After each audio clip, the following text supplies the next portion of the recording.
Please like the video that goes up and subscribe to the channel. Welcome, Michael, to the Going East show.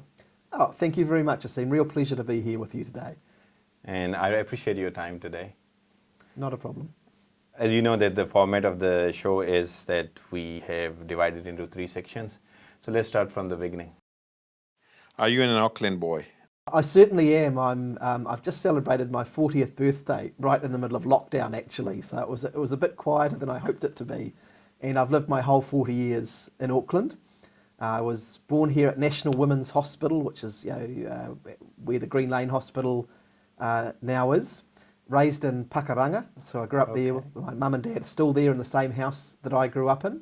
But I've lived in Mount Roskill for the last 17 years. And so aside from the time I spend going up and down from Wellington, I've pretty much been here the whole time, and I'm very proud of it. It's a beautiful city, a growing city, Absolutely. And a good place to be. Absolutely. And how many siblings do you have, and who was the cleverest among all? Well, I could definitely answer the first question easily. I've got 3. I've got 2 younger sisters and 1 younger brother. Okay. One of my sisters is a police officer in the South Island. One of my sisters is a landscape architecture and project manager in Auckland, and one of my brothers works in construction he's one of those Kiwis who's gone over to Australia over the last 10 years or so. And so the 4 of us, 5 years age difference between all of us. So it was a very busy household. Like all kids, we scrapped with each other. Who was the cleverest? I don't know. We all had very, very different kind of talents and outlooks, and we've all gone into very different jobs and fields. And if I said I was the cleverest, I'd probably start a fight with them all, and I'd start getting Facebook messages this week. So I'll just say we all had different talents. And what were you like in high school? Oh, in high school, I always had a small group of friends. I'm not someone who always enjoys being in a really big group and lots of noise and loud parties and all of that. I always had a small group of friends around me. I enjoyed my schoolwork, but I enjoyed a bit of sport as well, cricket and tennis and a few other things that I did. In high school, I guess, is when I started to to form some of the ideas and beliefs that have shaped me in later years. So I started to develop an interest in philosophy and ideas and art and history and that kind of thing. And those things have, I guess, shaped who I am personally and politically. So it's quite an important time for me, as it is for many people. How come arts and politics gets together? Oh, well, look, arts.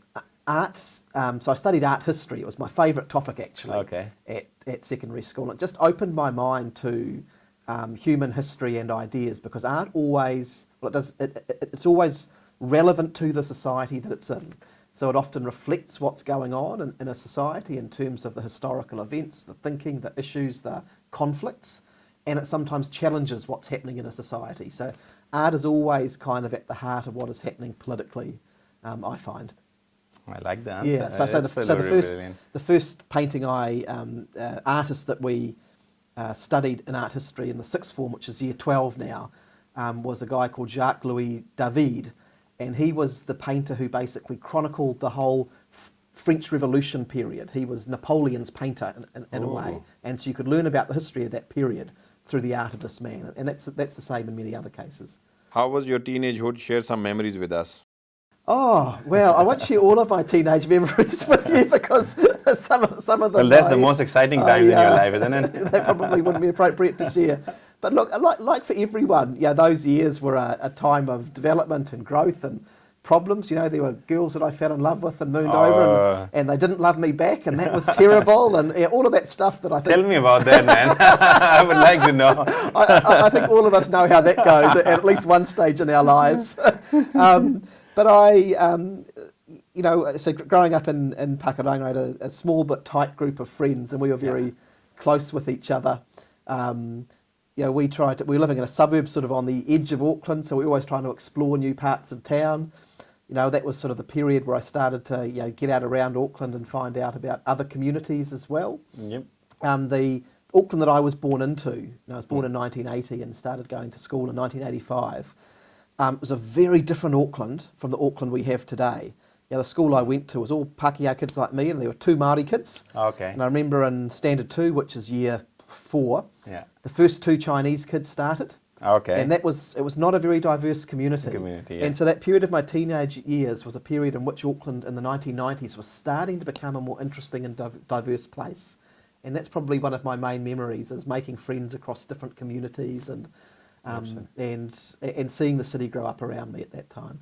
Okay. And have you seen Pakuranga now? Such a diverse community now, eh? It sure is. Yeah, as I say, my parents still live out there. Yeah. And the first two times that I ran for political office were in 2002 and 2005. And I stood for the Labour Party in Pakuranga. At that time. Okay. I was a very young guy, just out of university to begin Probably with. 22 years, isn't it? That's right. Yeah, you do the maths there. You said 1980, isn't it? So it's only 22 years, eh? That's right. And so that was an opportunity to, again, kind of come back in, because I'd moved out by that stage as I went to university. And that was an opportunity to really see how that community had grown and changed and to interact with people there. So, Auckland is a remarkable place, one of the most multicultural cities in the world. Yes. We do it pretty well. We've still always got room to grow and improve. Absolutely. But I think compared to many other cities, we can be a model of how different communities and cultures live together. And Pakuranga, where I lived, is one example of that, and Mount Roskill, where I live now, is another great example of it too. Yeah, my next question was actually about your professional career. So let me rephrase this question now. How and where did you start your professional career? Yes, well, I've done a range of jobs over the years. I did some work in retail when I came out of university. I worked as a union negotiator for about 10 years, negotiating. What year we are talking about here? Oh, this is sort of from about 2003 onwards. Okay. And really enjoyed that role of, my job was to try and get a good deal for New Zealand workers out of the big Australian-owned banks. So I was representing those workers there, and I enjoyed that, learned a lot of skills. Done jobs for organisations like Habitat for Humanity, where I learned a lot about housing issues in our communities. Okay. Then in terms of politics, I'd been interested since university and got very involved in the Labour Party back when Helen Clark was first campaigning to be Prime Minister. All right. And filled lots of roles in the Labour Party, sort of learned my trade, ran in seats like Pakuranga, where it's quite challenging for the Labour candidate. You're probably not going to win the seat, but you learn some good skills. And then I first got elected to political office in local government, actually, and that was in 2010. All right. Where I got elected to the local board in Puketapapa, Mount Roskill. Mount Roskill, all right. And at that time, both my wife and I got elected, actually, and we were the first two candidates from Labour and the centre left to get elected for a long time in local government in Mount Roskill. And I spent 6 years in that role before the Mount Roskill by-election came along in 2016, which is when I was elected to Parliament. So I'd been running for office for a long time, since 2002 was the first time, and 2016 is when I finally got elected to Parliament. So I had quite a long apprenticeship running in different roles for the Labour Party in different places and learning about how it all worked. Why did you choose to be a politician, and why did you choose to join Labour Party? Why not any other party?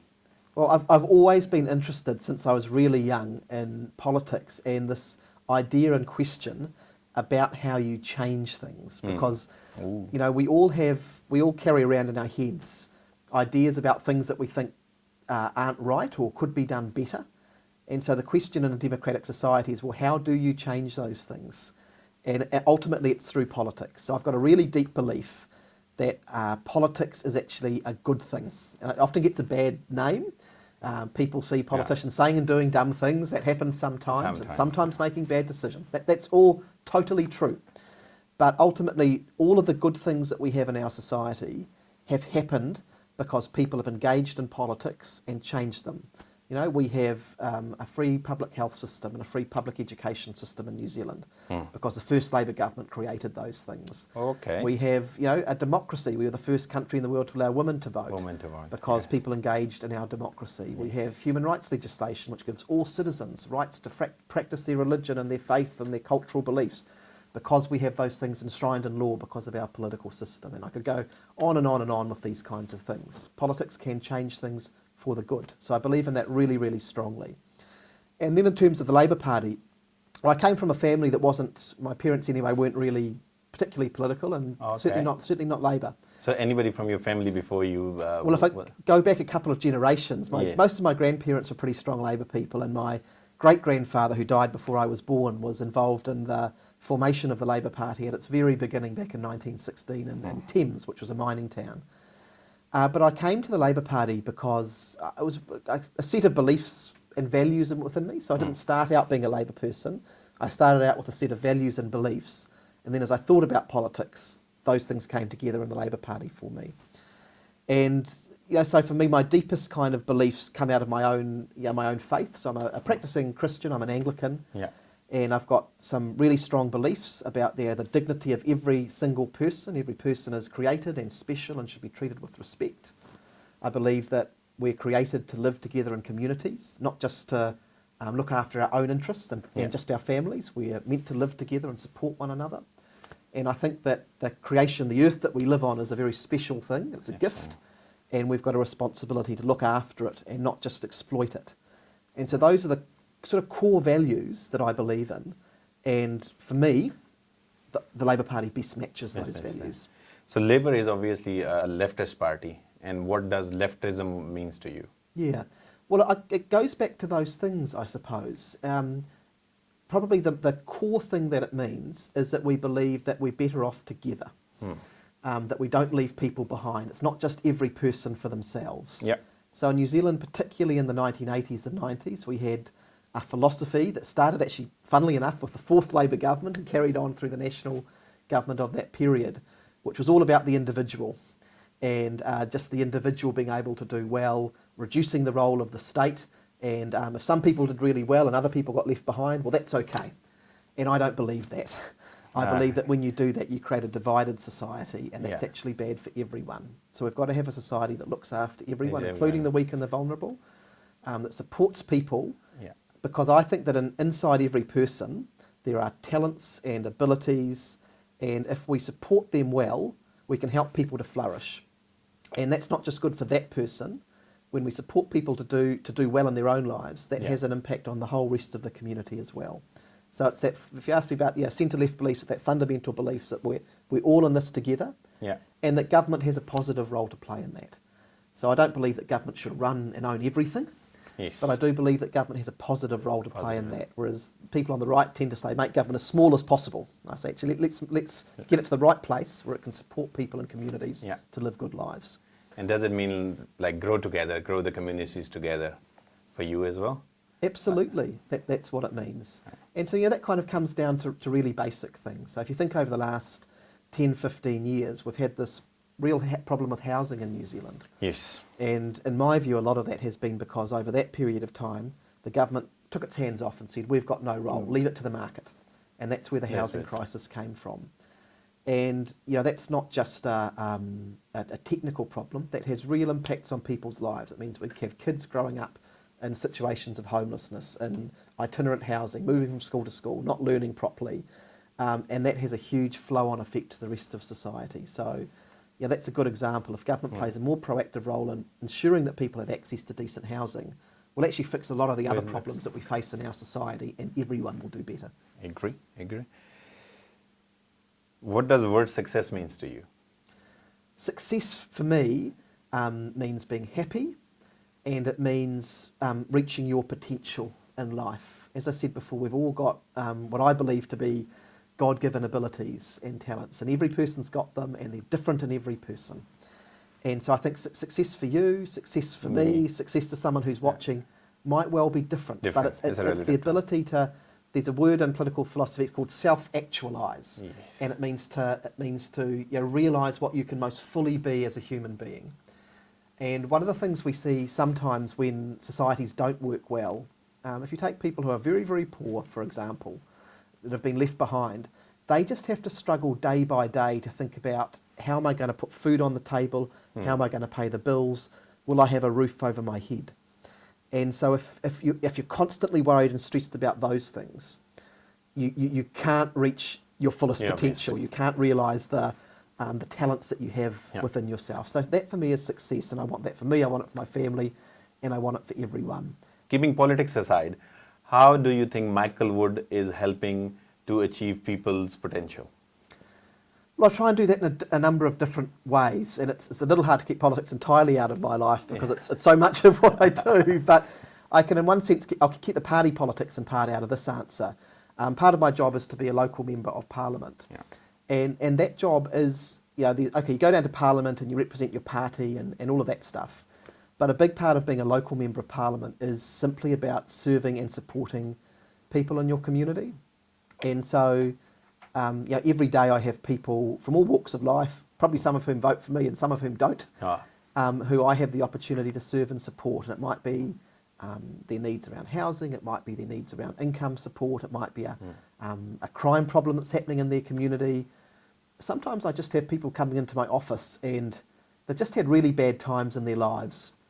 And actually there's not that much I can do to help in terms of giving them access to money or government support or anything. But sometimes just them talking it through and me reflecting back and giving a few thoughts, I think can help make a difference. Absolutely. And so that's part of the role of an MP in a community, is just sort of providing some leadership, somewhere for people to go, being someone who will listen and do what they can to lend a hand. And that's actually one of the most... I remember when I first came in as an MP and Phil Goff said to me, you go down and you do your thing in Parliament every week, and that can be quite tough and bruising. But his favourite part of the week was when he came back to his own community and got to spend time with people in his own community, Mount Roskill, just talking with people and helping with them. And I hope that when I do that work, I contribute something to other people's lives. When first time you ran for the MP? It was 2016. 2016. Yeah, so that was the Mount Roskill by-election. It wasn't a general election, it was just me.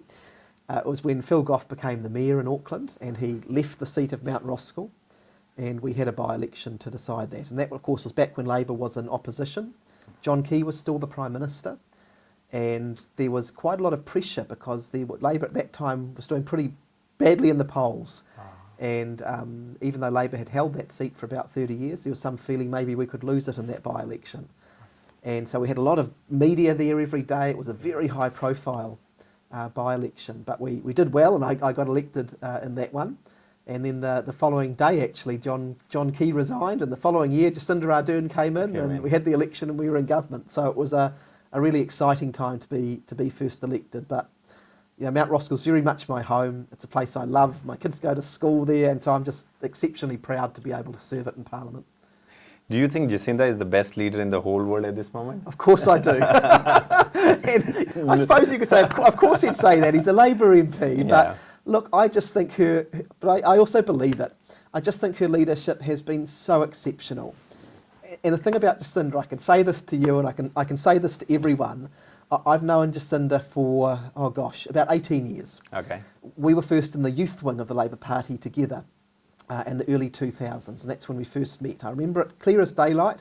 We had a meeting in the Labour caucus room, and Jacinda was brought in and introduced to us, and she became the vice president of the youth wing while I was the president. So we worked together really closely. Okay. And what I can say to everyone is that all of those qualities that you see of Jacinda at the moment, her intelligence, her decisiveness, her compassion, her kindness, those are all real. They're not just something she puts on to be the leader. They are who she really, really is. And that's what I admire about her so much, that she has these great talents as a leader, but it's totally authentic as well, and she's a real deal. And I think that's why so many people have admired her leadership during this crisis of COVID-19, because people have a big radar for politicians who just kind of say things to sound good, and they can see that when she says things, it's because she means them. And I'll just say this as well, that her leadership during this crisis, but also we can think back to that leadership after terrible attacks on March the 15th last year. At the heart of her leadership was that idea of kindness, that to be a good leader, we've always had this model of a good leader, which is a big, strong, tough guy. Oh, yes. Who just sort of, kicks butt and, bosses people around and that kind of thing. Yeah.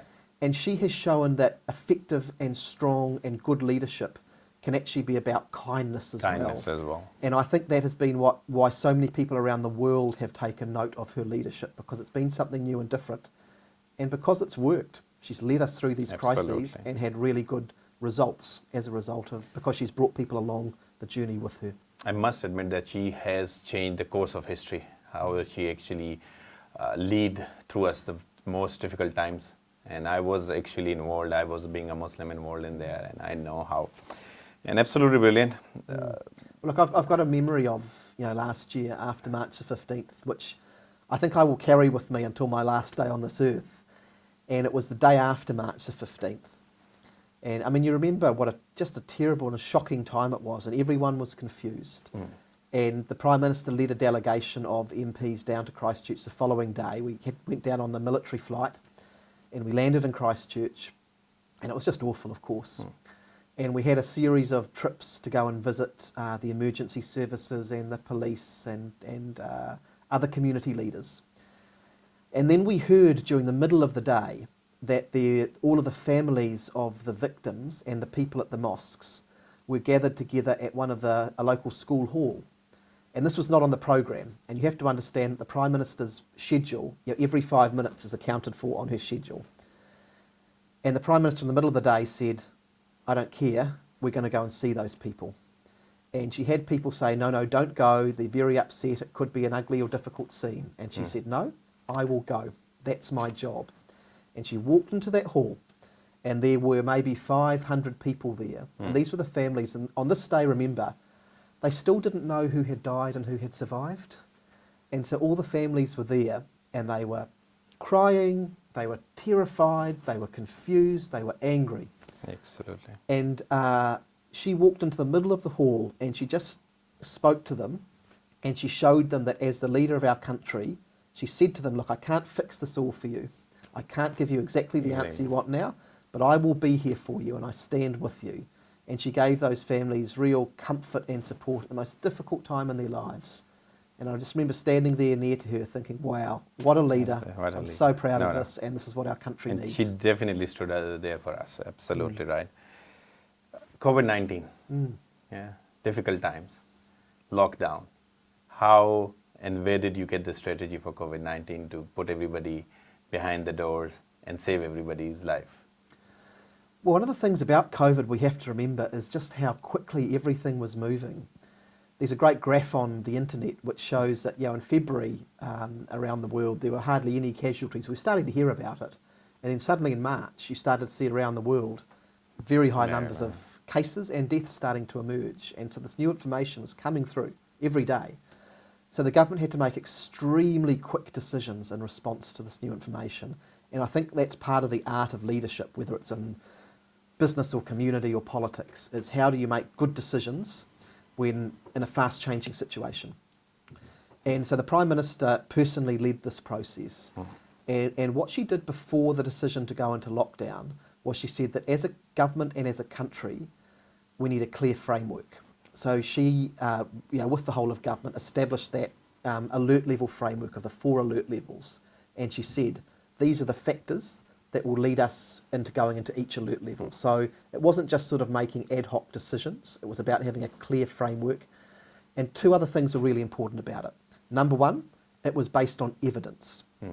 So she was very clear, and the whole government was clear, that we would listen to the public health evidence, the experts like Dr. Bloomfield and the epidemiologists to guide us. I think one of the problems in some other countries is they've just had a sort of political decisions being made without looking at the public health evidence.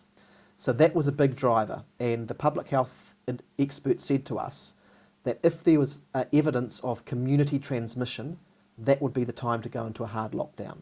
And so that was the basis for going into level 4 and the lockdown. As soon as we got that evidence, I think there were 2 cases on a given weekend, that was when the decision was made to go to level 4. But probably the other strategic thing that drove that is that the Prime Minister and the government said, we're going to have a strategy of going hard and going early. Other countries said, look, we'll let this play out, we'll accept that there will be community transmission, we'll accept that there will be some deaths, and we'll sort of learn to live with it and minimise it. Our strategy was different. We said we're going to try to eliminate it by squashing it, by going very hard to begin with. And so our level 4 restrictions were the hardest in the world. And we got some criticism from that from people who didn't like it, of course, but we thought that was the right thing to do. And it proved to be the most effective thing because it did eliminate COVID. And now actually we have the least restrictive conditions in the world because we got rid of the virus. So those were the basis of the decisions, and I think they've been proven to be wise decisions. Comparing her with Trump and Boris Johnson's, how do you see that? Well, they're very different politicians. In terms of the COVID-19 strategy, remember that UK started with the herd immunity, and then they started realizing, no, it's not working. And here we have a leadership who knew exactly what they're going to do.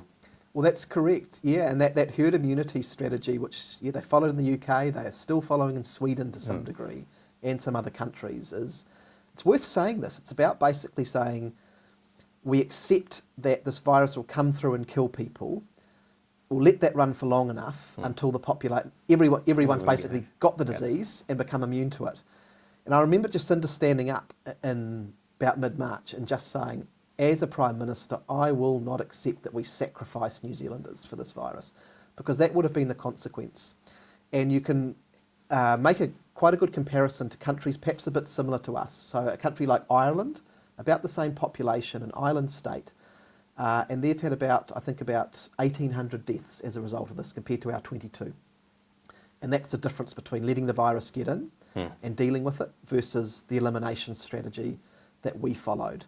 So I think that we made the right call compared to those countries, and those leaders in those countries will have to justify their positions to their people. But I think we made the right call for New Zealand. Yeah, the number of deaths could have been up to 14,000 if we would have allowed herd immunity or any other strategy. Thanks to Jacinda and your government, obviously. Tell us about current COVID-19 cases. Yes, over the last week. Over the last week, yes. Yes, well, look, that's been challenging and a real disappointment, because people in New Zealand had done such good work to eliminate COVID-19, to get us down to 0 cases, to then have a couple of people come out of quarantine for compassionate reasons. I think for those people to engage in behaviour that wasn't totally responsible was disappointing, but also clearly the system didn't work as strongly as it should have, and we've been very clear about saying that the system wasn't as good as it should have been. And so what we have done in response to that is to bring Air Commodore Digby, who's a very senior military officer, in to basically run that quarantine operation. We've doubled the number of defence personnel who are at the quarantine facilities to ensure that it's run appropriately, and the Air Commodore is running a top-to-bottom review of all the procedures. So we're of view that now that we have eliminated COVID internally, our borders are the most important protection to keep it out. There was a failing there. We're being very clear. We're not, as a government, we're not saying, we're not trying to avoid that. We think where problems occur, you've got to acknowledge them, fix them. Absolutely. So that's what we're doing in this case. And with that strong action, we're going to try and get that border and quarantine process as absolutely strong as possible to keep COVID out. Thank you very much. We're running towards the end of the program. So we started with you, we're wanting to end with you. What's the best thing happened to you in the last 10 years? The best thing, oh my goodness. Well, look, I've got 3 beautiful boys. The oldest one is 12, so he's outside of that. Yes. That was a special. Well, the birth of your first child is always a special one. Absolutely. So I've had 2 wonderful children born since then. Look, our youngest boy has just turned 5. Just started school last week, in fact. Okay. And he had a very difficult start in life. He was a very premature baby. Had to go into ICU when he was first born, many months in and out of hospital. And I think the best thing for me probably in that period was our little Thomas, coming out of hospital and knowing that he was safe and healthy and that he was going to be okay. I think that for me and my family, that was probably the best thing that's happened in that period after a really challenging period for us. You're running for an MP in 2020 again. Why would people vote for you? Because I've been a strong voice for Mount Roskill, because I live in the community, I know the community, I've spent all of the 17 years that I've lived there working for the community in different roles, and I can be a strong voice for the community in a new Labour government to deal with the issues that we need to deal with in Mount Roskill: decent housing, better public transport, support for our police on the streets, all of those things that people care about. I've been doing that job for 4 years. I'd love the opportunity to do it again for local people. Last question. We finished the interview. You stepped out of the studio and found out you have won $50 million lottery. What will you do with the money? Will you still run for the MP? Well, I might take a slightly fancier taxi back home than the one that I came in. Look, it's interesting. We talked about money before, and for me and my family, I want to live a good and comfortable lifestyle, but having stacked loads of money isn't actually a particularly important thing for me. I'm pretty sure right now I'd donate some to my party to make sure we can have a really strong election campaign. Brilliant. I think I might be organising, perhaps over the summertime, and I'm hoping that things in COVID have improved a bit for me to maybe go to Melbourne to see a test match at the MCG. I'd love to see a Boxing Day test. I'd love to see I'm a massive test cricket fan. I'd love to see a test at Lord's maybe in the English summer season next year sometime. Yes. That we're not getting very far into the $50 million here. But I think the other thing I think I would do is like I said, I think everyone deserves to have a decent lifestyle. But huge amounts of money don't interest me that much, and I think I'd be finding some really good local organisations who support people in our communities, who do it tough, and finding some ways of supporting them with that newfound money that I had. Thank you very much, Michael. Any last message for our viewers? Oh, look, just firstly, thank you for the interview. It's been a real pleasure chatting today and to talk about some slightly different things to the things that I usually have in interviews. It's been really enjoyable. But look, just to all of the viewers out there, I'd say that this has been a really challenging period for New Zealand over the last few months. So number one, a massive thank you to everyone, because all of you out there and in New Zealand, our team of 5 million, we've praised the leadership of our Prime Minister in this interview. She's done a great job. No doubt. But it's everyone. Everyone stayed at home, and they did that to save lives. And you did save lives when you did that. So it's a big thank you to everyone for that, for those sacrifices. I want to acknowledge that it's been tough for people. There are people who have lost their jobs, people whose small businesses have struggled, some of which won't survive this. That's the sad truth of it. And I want to say to those people that it's going to continue to be tough for some months after this. The world economy is still in a big recession. But as your government, we will do everything that we possibly can to continue supporting you as we rebuild and recover from COVID. Thank you very much. Pleasure. Thanks, Asim. Pleasure meeting you.